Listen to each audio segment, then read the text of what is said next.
क्या हो दोस्तों, अगर मैं आपसे बोलूं कि रावण आज भी जिंदा है तो क्या आप लोग यकीन करोगे? जी हाँ, आपने बिल्कुल सही सुना है और आप बिल्कुल सही समझ रहे हैं, क्योंकि आज की इस वीडियो में मैं बताने वाला हूं सच में क्या रावण जिंदा है। यह एक ऐसा रहस्य है जो सबको चौंका देती है। इसलिए वीडियो में अंत तक जरूर बने रहें, वीडियो को अंत तक जरूर देखें। और अगर वीडियो पसंद आती है तो वीडियो को लाइक जरूर कर देना और चैनल को सब्सक्राइब तो अवश्य कर देना। तो चलिए दोस्तों, शुरुआत करते हैं और जानते हैं क्या सच में रावण जिंदा है। और अगर रावण जिंदा है तो कहाँ है? श्रीलंका में, इंडिया में, भारत में, या फिर किसी और अन्य देशों में छुपकर बैठा है, या फिर कहाँ पे है? आपको यह जानकर हैरानी हो जाएगी कि श्रीलंका में आज भी कई ऐसे संकेत मिलते हैं, कई ऐसी चीजें देखने को मिलती है जिससे ये पता चलता है कि रावण आज भी जिंदा है। इसके साथ ही साथ रामायण भी हुआ था। मैं आपको बताना चाहूंगा कुछ ऐसे संकेत जो हमें रामायण काल की घटनाओं की ओर लेके जाती हैं। लेकिन हम सबको ये पता ही है कि रामायण काल में एक ऐसा महाभयंकर युद्ध हुआ था भगवान श्री राम और रावण के बीच में, जिसमें रावण हार गया था और रावण का वध भी हो गया था, वो भी किसी भगवान श्री राम के हाथों। रावण को क्योंकि ऐसा वरदान था कि रावण का मृत्यु या फिर रावण का वध कोई ऐसा इंसान नहीं कर सकता। वो एकदम नॉर्मल, एकदम साधारण मनुष्य होगा, वही रावण को मार सकता है, क्योंकि रावण के पास इतनी शक्तियां थी, इतना अधिक बलशाली था कि उसको देवता राक्षस कोई नहीं मार सकता था। इसके साथ ही साथ उसको स्वयं ब्रह्मा जी ने वरदान दिया था कि आपको एक मनुष्य और वानर ही मार सकता है। तो रावण को ऐसा लगा कि चलो ठीक है, मनुष्य तो मेरे लिए कुछ आम बात है, इसके साथ ही साथ जो वानर है वो भी हमें कुछ नहीं कर पाएंगे, इसलिए वो सबसे बड़ी उसकी भूल थी। लेकिन दोस्तों, मैं आपको बताना चाहूंगा कि क्या आपने कभी ये सोचा है कि रावण के वध के बाद क्या हुआ?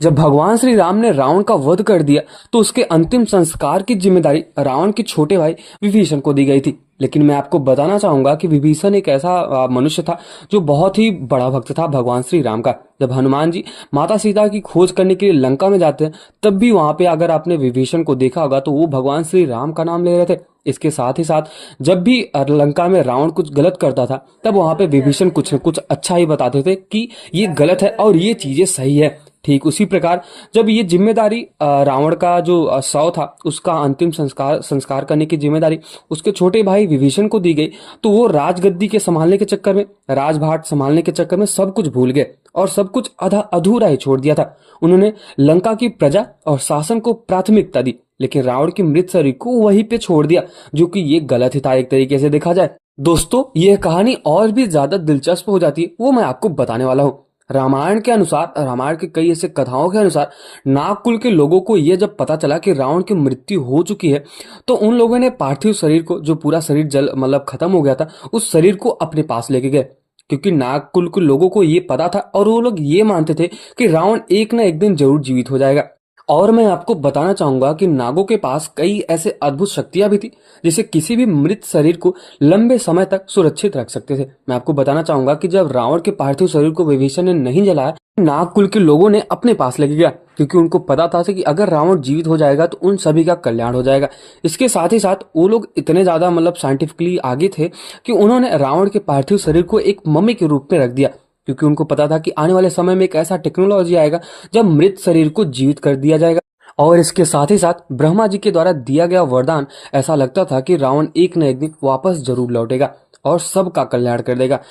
ठीक उसी प्रकार Ramayana research centre and Sri Lanka tourism centre ने 50 ऐसी जगहों को खोज निकाला है, एक एक करके उन्होंने देख निकाला है, जिसमें रावण के जिंदा होने का और इसके साथ ही साथ रामायण के होने का संकेत देता है। मैं आपको बताना चाहूंगा कि कई ऐसे जगह मिले हैं, जैसे रावण जहां पे बैठता था और जहां पे रावण रहता था, या फिर जहां पे रावण सोता था, और जब हनुमान जी लंका में गए थे, वो सारे संकेत उस जगह को दिखाता है, जो कि श्रीलंका टूरिज्म सेंटर ने निकाला है। इसके साथ ही साथ जो रामायण रिसर्च सेंटर है, उन्होंने बहुत ऐसे खोज की है जिससे पता चलता है कि रावण जिंदा है।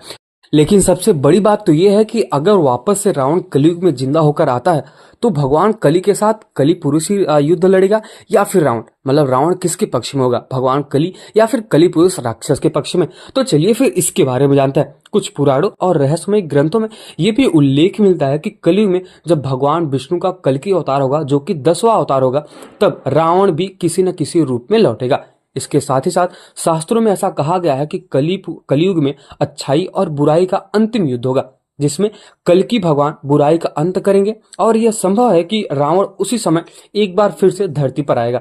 और बुराई के प्रतीक के रूप में अपनी भूमिका निभाएगा। श्रीलंका में जीवित होने के कुछ ऐसे भी और प्रमाण है जो बताता है कि रावण आज भी जिंदा है। श्रीलंका में आज भी रावण की गुफा, रावण जल प्रणात और रावण की पूजा भी कई परंपराओं में मौजूद है। इसके साथ ही साथ ये ऐसे सभी संकेत है जो इस बात का इशारा देती है कि रावण केवल एक कथा ही नहीं बल्कि एक ऐसा व्यक्तित्व था जिससे रामायण में रहस्य बना दिया है। और इतिहासकारों का यह भी मानना है कि रावण का शरीर नागकुल द्वारा हिमालय के किसी गुप्त स्थान पर सुरक्षित रखा गया है और इसके साथ ही साथ वहां की ऊर्जा और साधनों के बल पर रावण को पुनः जीवित किया जा सकता है। मैं आपको बताना चाहूंगा कि जो हिमालय का जो गुफा है वो इतना ज्यादा भयावह है कि वहां पे कोई भी नहीं जा पाता। मतलब इतना ज्यादा भयंकर, इतना ज्यादा डरावना है कि वहां पे कोई जा ही नहीं पाता। इसके साथ ही साथ वो इतना ज्यादा ऊपर है कि वहां पे नॉर्मल इंसान तो चढ़ ही नहीं सकता। और मैं आपको बताना चाहूंगा कि वो इतना ज्यादा खतरनाक जगह है कि वहां पे बहुत सारे ऐसे सांप, नाग रहते हैं और बहुत सारे ऐसे जंगली जानवर रहते हैं कि वहां पे जाना किसी भी नॉर्मल इंसान के लिए, साधारण मनुष्य के लिए बहुत ही ज्यादा असंभव जैसा कार्य हो जाएगा। दोस्तों, रावण के जीवित होने का संकेत रेंगला नामक पहाड़ी का रहस्य बताता है। रामायण रिसर्च सेंटर और श्रीलंका टूरिज्म सेंटर के अनुसार श्रीलंका में एक रेंगला नामक जंगल है जहां एक विशालकाय पहाड़ी स्थित है। यह पहाड़ी और गुफा बहुत ही ज्यादा ऊंचाइयों पर स्थित है और वहां तक पहुंचना लगभग असंभव ही माना जाता है। और ऐसा कहा जाता है कि रावण का शव आज भी इसी गुफा में बहुत ही अच्छी तरीके से सुरक्षित रखा गया है। हिंदू सनातन कथाओं के अनुसार रावण इसी रेंगला पहाड़ी पर भगवान शिव की तपस्या और साधना करने के लिए आता था। यह गुफा लगभग 8000 फीट ऊपर है, मतलब ऊंचाई पर स्थित है। और ऐसा भी कहा जाता है कि गुफा के अंदर लगभग 17 फीट लंबे एक ताबूत में रावण का मतलब मृत शरीर या फिर मम्मी शरीर रखा गया है। इस ताबूत को नागलोक के निवासियों ने विशेष विधि से तैयार किया था। रावण के शव का संरक्षण इतने अद्भुत तरीके से किया गया है कि उसका मम्मी का स्वरूप 18 फीट और लगभग 5 फीट चौड़ा बताया गया है। कुछ लोगों का यह भी मानना है कि रावण का अमूल्य खजाना भी इसी गुफा में छिपा हुआ है। हिंदू सनातन मान्यताओं के अनुसार रावण त्रेता युग का सबसे शक्तिशाली राक्षस था। वह एक महान विद्वान, शिव भक्त और इसके साथ ही साथ एक महान योद्धा के रूप में जाना जाता था। तो दोस्तों, आपको क्या लगता है कि रावण आज भी जीवित है, रावण आज भी जिंदा है?